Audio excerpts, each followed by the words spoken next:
Hello, this is Hugh, aka Sad Man Caves. This is my cave of techno sadness, um, where all my musical equipment and broken musical dreams live. And this is where I do my jams that I've been uploading lately. And on Reddit and other sites, people have said, "How are you doing this?" And I thought, okay, well, I might as well just make a video showing you how I did this. I'm going to show you how I made this jam today, jam entitled Rainy Day Music. Basically, I started out with the title before I started working on things, and I started out with that title because it's raining and it's cold and it's the middle of winter, and this is Melbourne, and it's a particularly cold winter, and everything is kind of grim and grey and bleak. Um, and yeah, so I guess I started there, and when I think of that sort of thing, I sort of think of you know more somber piano sounds, slower in tempo, um, maybe not so bright sounding, if you will. Piano samples is what I'm thinking. Like bit crushed old timey piano samples that some old hip hop producer has found on a record and shoved into a very ancient sampler. Um, that's the sort of thing I'm thinking about, sonically speaking. And so I guess I just started there. And I started with this piano sound that I've been using a lot lately in these jams, which is sitting in a folder on the SD card on this Bitbox. And this is basically a piano sample from Ableton. It's basically the preset grand piano. And I've put a bit crusher and a sample rate reduction on it, so it sort of sounds like crushed, like it's sort of emulating that kind of old school sampler kind of flavor. Obviously, nothing beats the real thing. No one debates that, but we work with what we got, and those things are expensive, really expensive. So yeah, I was working with that, noodling around, sort of finding something I liked. Um, and I couldn't really kind of get used to anything. And then I just went looking through the folders, scrolling through other piano samples, and I arrived at this sound here, which is basically this loop that I got from some old record at least 10 years ago. And it's been sitting on in various folders on various hard drives over the years on various devices, and I've used it in various ways, chopped it, spliced it, and then it's here, there, it's everywhere, all across my music. And this is what it sounds like normally. Yeah, I'm just gonna go with the phone for now. I'm not really gonna record this and sync it up. Um, yeah, so there's that. And I thought, okay, that sounds good, but you know what sounds cooler is if you reverse it. Yeah. Oh, that's a little bit distorted, isn't it? Okay, so that's how it sounds like reverse. Um, and basically, I just sort of we'll turn some things down before we press play. And yeah.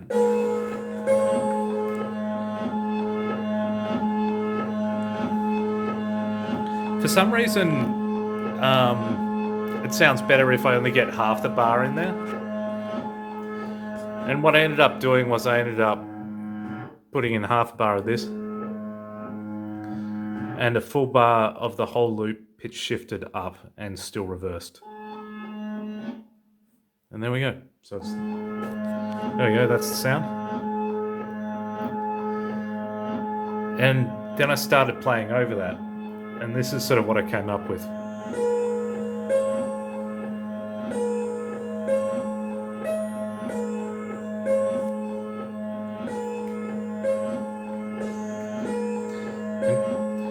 And that's going into this little delay unit here, which I can sort of then add like kind of weird little echo sounds in. It's kind of cool. This is a Dreadbox Nostalgia. And okay, that's enough. It gets out of control pretty quickly. Yeah, we cut through the jungle here. And then it's going into this filter.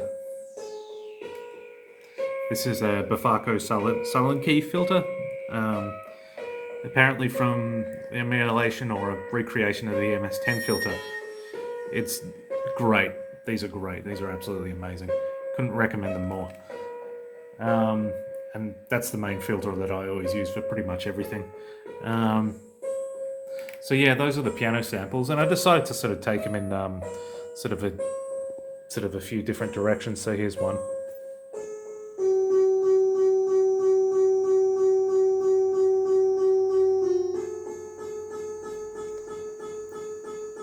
Here's another. So I didn't really use that much.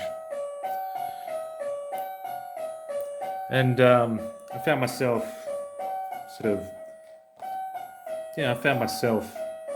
doubling the speed sometimes.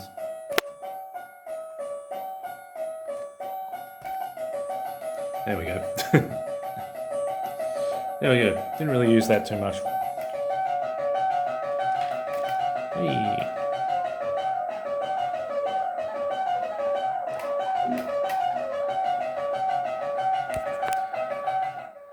Okay, so that's the piano samples. Alright, next cab off the rank is the percussive sounds. I started out with nothing too crazy. Old mate, 808, kick drum sound.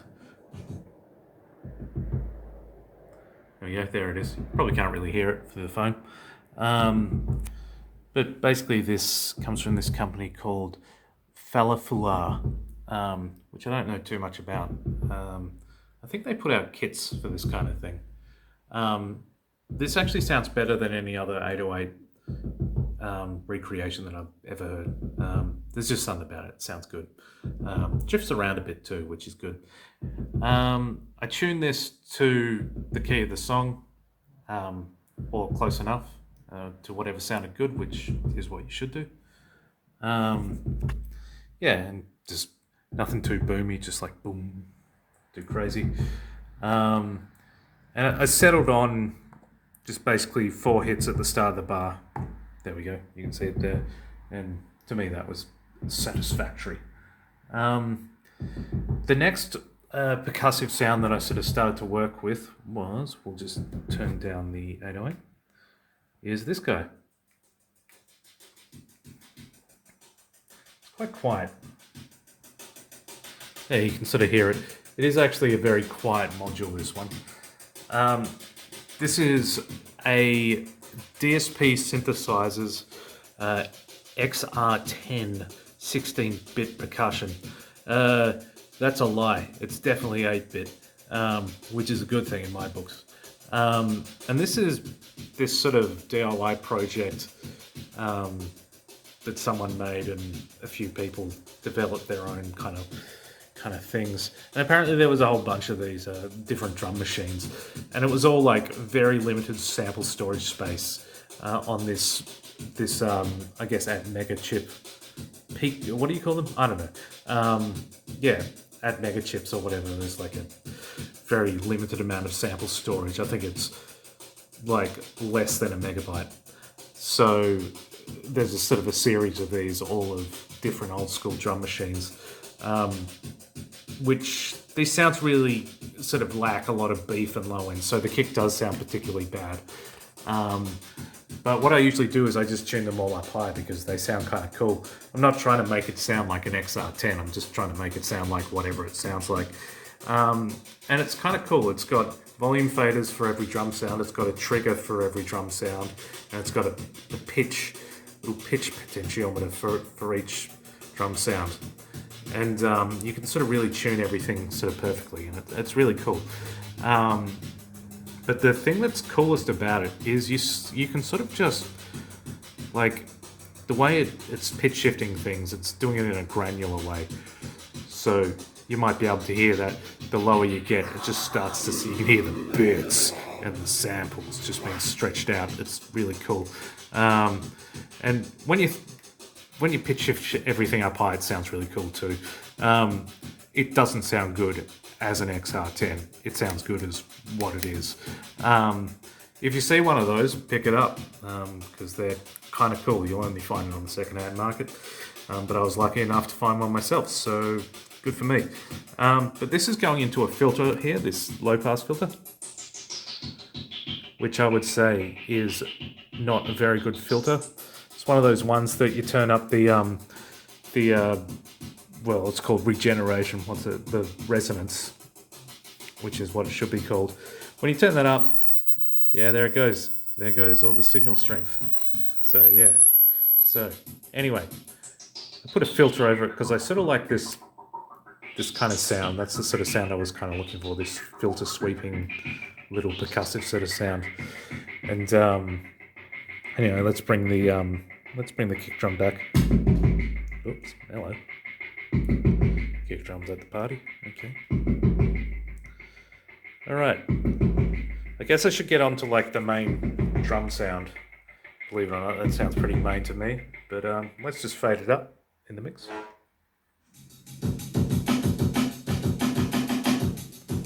It's sort of just a pretty bog standard breakbeat. I'm not actually sure where it comes from. I got it from somewhere on YouTube. I was actually scrolling through Discogs looking for things to sample, and the little YouTube clip of this, semi-obscure funk 7-inch or something like that from the 70s sort of popped up, and I got this sound, which sounds really dirty and crushed. I'm not sure if that's how it's supposed to sound. And I've chopped it up. The original sound sort of sounds a bit like this. Stretch out that sample. Yeah, give you a bit more.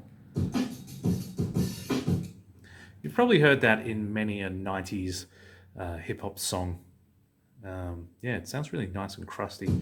And I've just taken that kick, that snare, and these two hi-hats.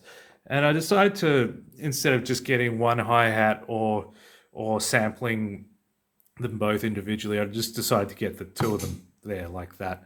And I think when you have things which aren't strictly on grid, it definitely adds a bit of flavor and character to the sound, and sort of makes everything wobble around nicely in a tasteful way.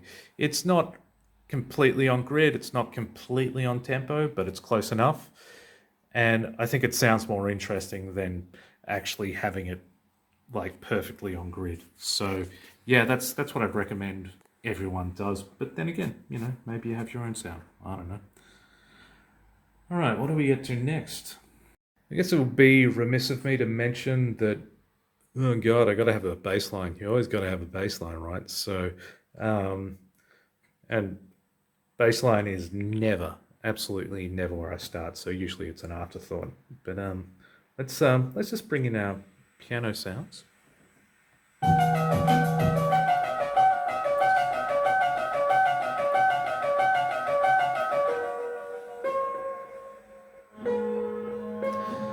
The bass line is basically just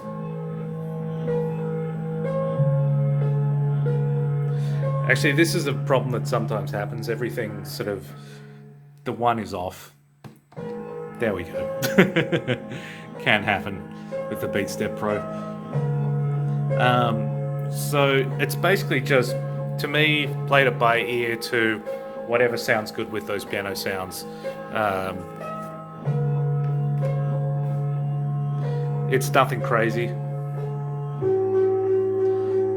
It's just a very low frequency kind of bass sound.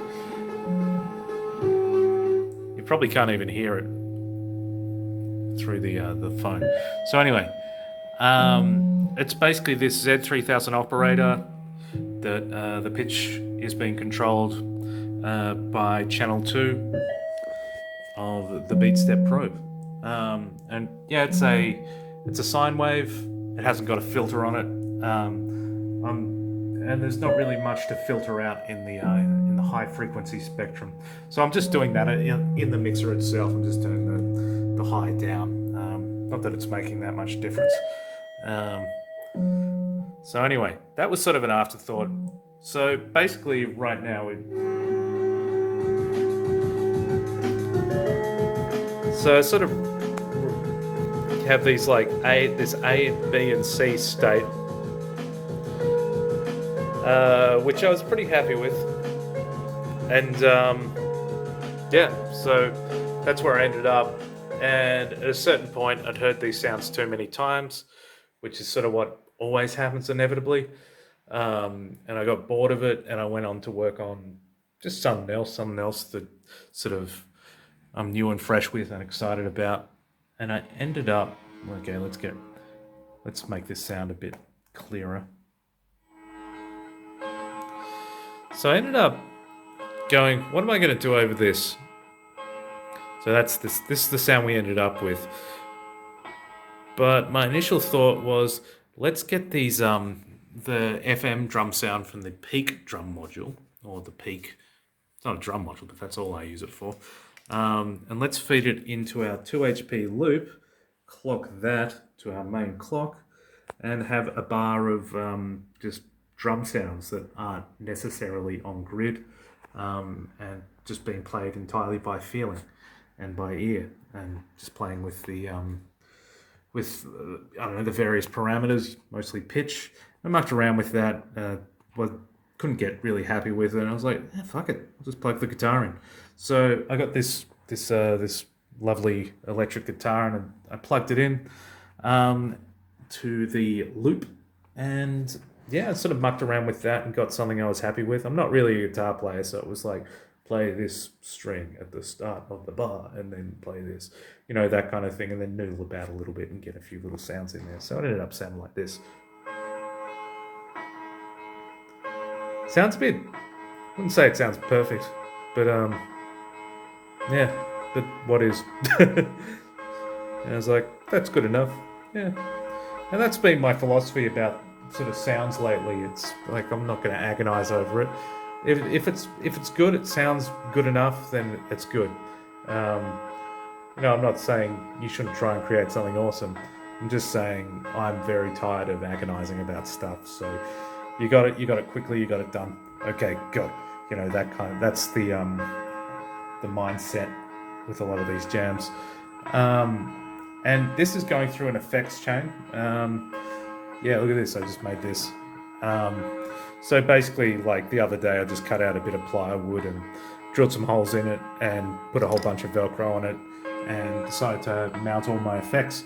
And the first effect it's going into is a Death by Audio Echo Dream 2 pedal. And this is a really lovely sounding pedal. And it's really good for synth stuff, like, because you get this, like, it's sort of like a really regular bucket brigade type delay sound, but it's sort of just sounds really lovely when you change the time. And it's also, they've been nice enough to include a little fuzz circuit in there, which is actually really good for kind of light saturating stuff. And you can give it a good enough distortion. It's not going to be overpowering, but it's going to be a good enough distortion. But it's really good for basically giving the sound a bit of character. So it's going through there, and over the course of the song, I sort of just muck around with the timing and maybe bring in more feedback. Get like a bit of that, which sounds lovely. And then it goes into the king of effects, the Chaos Pad, or Chaos Pad Quad for us. So it's not the king; it's like a little bit lower than that. And basically, it gets that delay. That doesn't change over the course of the whole song. It just stays static like that. Occasionally, I muck around with the filter. At some point, I chuck some distortion on it. Okay, we'll figure out the volume at some point. And I muck around with the vinyl break as well, which is like, nice. Yeah, lovely. And occasionally the reverse loop, which is kind of cool. And basically that's a signal chain. I guess the smart thing would have been to just record that loop into the bitbox and just have it start at the start of every bar. But I was like, I couldn't be bothered doing that, so I just left it in the bitbox, and basically every time I did a take, I'd have to make sure that the drums or whatever it starts with starts on the one of the loop. Not quite. You see? So that was something that was sort of finicky, but added a sort of a weird little flavour to it. Every take was kind of different because it might have been slightly too early or too late. And the tempo sort of slightly drifts around ever so slightly, so sometimes it goes a bit off. Yeah, that's what happens with the BeatStep Pro. It's usually fine, but it goes off, and then sometimes you have just sort of like a sound you weren't really expecting sort of starting to happen, and that's actually sort of exactly what I look for. So yeah, that's sort of cool. And I guess I would have ended up with it sounding the way it did if I just recorded that loop into here. I feel like that added something else to it. So yeah. Don't always do things perfectly. That's my advice. Fucking keep them dirty, keep them raw. That's my advice. Please stop agonizing about sounds and just start creating them and find joy in them. Yeah, that's my advice. Thanks for watching all the way to the end. And I'll put another one of these up at some point.